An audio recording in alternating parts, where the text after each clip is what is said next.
ہمیں ہر اس جگہ پہ استاذ بھی رکھنا چاہیے جو ہمیں دین پڑھائے، متعلم بھی رکھنے چاہیے جن کو پڑھائے، مدرسہ بھی بنانا چاہیے جو دین سمجھائے، اور ہمیں نصاب قرآن اور شریعت بھی رکھنی چاہیے جس کی بنیاد پہ ہم سمجھیں۔ یہ نہیں ہے کہ ہم جی پاکستان میں ہیں، جی افغانستان میں ہیں، جی ہندوستان میں ہیں، جی عربستان میں ہیں، جی کہاں ہیں؟ ہم کہاں ہیں؟ ہم مسلمان ہیں۔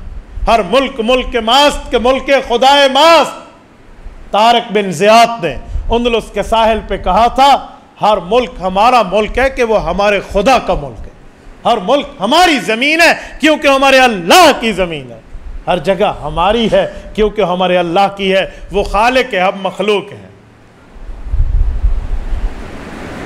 علامہ محمد اقبال رحمۃ اللہ علیہ نے اسی کو تو سمجھایا ہے کہ چین و عرب ہمارا، ہندوستان ہمارا، کہتے نہیں ہیں ایک ہو مسلم نیل کے ساحل، ایک ہو مسلم حرم کی پاسبانی کے لیے، نیل کے ساحل سے لے کر تا بخا کے کاشغر، چین کی چوٹیوں سے لے کر راس کماری تک یہ پورا خطہ یہ ہمارا ہے، ہم مسلمان ہیں۔ تو مسلمان جہاں ہوگا اسے یہ چار چیزیں بنیادی رکھنی ہوں۔ تو آپ مبارکباد کے مستحق ہیں کہ آپ نے ان چاروں کا انتظام آج کر لیا ہے، اور آج آپ اس کا افتتاح کر رہے ہیں، آپ دینی چیز کی بنیاد رکھ رہے ہیں۔ رسول اللہ صلی اللہ علیہ وسلم نے صرف مکہ مکرمہ میں نہیں رکھی نا، حضور نے تو مدینہ طیبہ میں مسجد اور مدرسے کی بنیاد رکھی ہے۔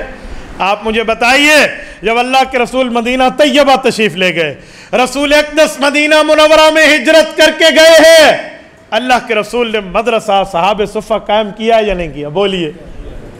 تو مدرسہ صحابہ صفہ میرے پیغمبر قائم کرتے ہیں، اور جو جا چکے ہیں مدینہ طیبہ اللہ ان کا جانوں قبول فرمائے، جو نہیں گئے میں سب کے لیے دعا کرتا ہوں اللہ ہم سب کو جانے کی توفیق عطا۔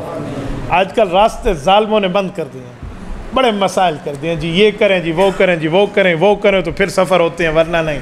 اللہ ان دجالی سازشوں سے ہم مسلمانوں کو محفوظ رکھے، اللہ ہمارا بار بار جانا بنائے۔ آپ مدینہ منورہ جائیے، رسول اللہ صلی اللہ علیہ وسلم کے روضہ اقدس پہ اللہ آپ کو لے جائے، آپ حضور پاک کی پشت مبارک کی طرف، کمر مبارک کی طرف آئیے تو آج بھی مدرسہ اصحاب صفہ کو چار دیواری لگا کر رکھا گیا، جو زیارت کر چکے حضرات جانتے ہیں۔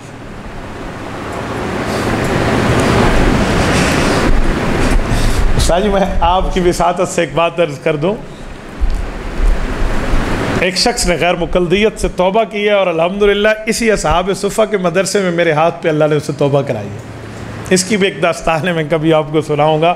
بہرحال مدرسہ اصحاب صفہ پہ یہ فیصل آباد کے قاری صاحب تھے، میں کئی دفعہ یہ سنا بھی چکا ہوں۔ یعنی یہ وہ جگہ ہے جو آج بھی ایک مدرسے کا نام موجود ہے مسجد نبوی میں۔ حضور نے مسجد نبوی میں جا کر دوسرا مدرسہ قائم کیا، کیوں؟ مسلمان کے لیے ضرورتیں یہی ہیں، استاد اور شاگرد تو تھے، نصاب تو تھا، اب جگہ چاہیے نا۔ اصحاب صفہ کا مدرسہ بنا ہے، یہی اصحاب صفہ کے مدرسے کا فیض ہے جسے ہر بندہ آج بیٹھ کے کہتے ہیں فلاں صحابی نے یہ روایت کی، اس صحابی نے اس مدرسے میں اللہ کے رسول سے علم حدیث و علم و قرآن پڑھا ہے۔ یہ جو حضرت ابو ہریرہ کی میں بات کر رہا ہوں، یہ سیدنا ابو ہریرہ رضی اللہ عنہ نے یہیں پڑھا ہے رسول اللہ سے، اور ابو ہریرہ رضی اللہ عنہ اسی طفیل ابن عمر دوسی کے خاندان بنی دوس کے ہیں، قبیلہ بنی دوس کے حضرت ابو ہریرہ اپنی قوم اور اپنی بات کا ایک ذکر کرتے تھے، فرماتے ایک دفعہ مسجد نبوی کے کونے میں تھا، میرے تک اللہ کے رسول کی آواز نہیں پہنچ رہی تھی، رسول اللہ مجھے تلاش کرتے ہوئے میرے بارے میں پوچھ رہے تھے۔ سنن نبی داود میں امام سلیمان بن الاشعث السجستانی رحمۃ اللہ علیہ حدیث لائے ہیں، حضرت ابو ہریرہ فرماتے ہیں میں وہ ہوں، 3 بار اللہ کے رسول نے میرا پتہ کیا اور لوگوں کہا من احس الفتاء الدوسیہ، من احس الفتاء الدوسیہ، تم میں سے کسی نے دوسی نوجوان کو دیکھا ہے جو قبیلہ دوس کا ہے؟ کہتے ہیں وہ میں تھا، تو میں تیسری بار آ گیا کہ یا رسول اللہ میں ہوں۔ تو اپنی قوم اور اپنے قبیلے کا نام اتنی خوشی سے حضرت ابو ہریرہ لیتے کہ یہ لفظ حضور پاک کی زبان سے میرے لیے 3 مرتبہ نکلا۔ تو یہ بھی تو اسی طفیل ابن عمر کے خاندان کا مسلمان ہے جو ابو جہل نے جسے کان میں روئی کے پنبے دیے تھے۔ تو استاذ، شاگرد، مدرسہ اور نصاب کی اہمیت اتنی۔ تبارك الذي نزل الفرقان على عبده ليكون للعالمين نذيرا